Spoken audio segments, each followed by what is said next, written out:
Alright my dear friends, so now let's interpret our interface loop.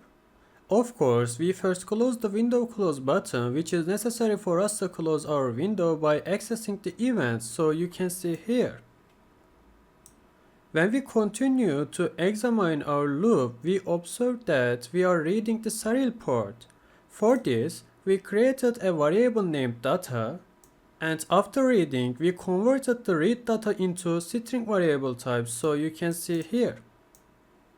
If you want to print text in the window using the Pygame module, the font we will output must be in string type. That's why we converted this method as a string data type. So let's continue. And also we added a half-second wait time after serial port reading. As you know, our Arduino codes also have a waiting time of half a second. This time should be equal. So as you can see, we have created a variable named result. So why?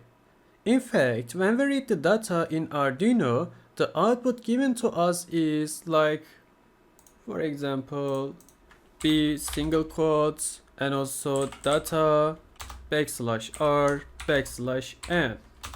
Since we only focus on the data, so we want to focus only data.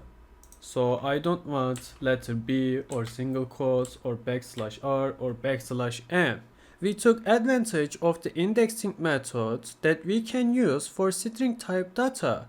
You know this from our previous lessons. Thanks to the process we have done, the output we will get will only be in the form of data. So when we continue, we see that we have created a variable named text, so you can see here.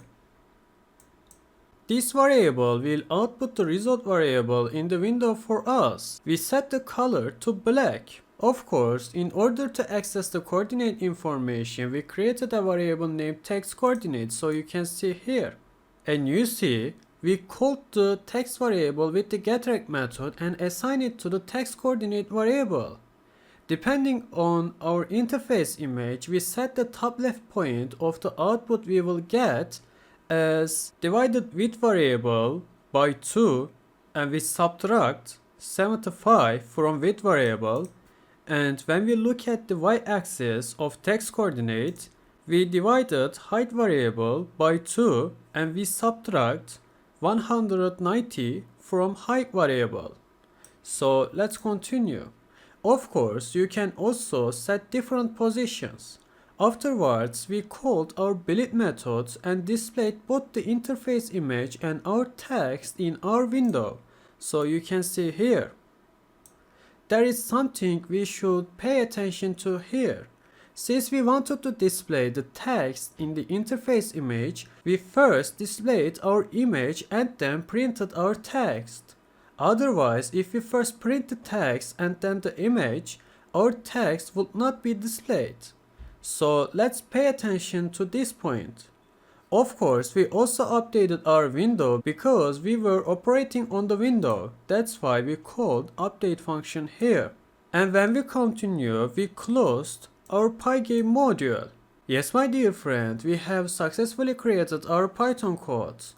So now let's move on to our other lessons and learn the Arduino codes of project 4.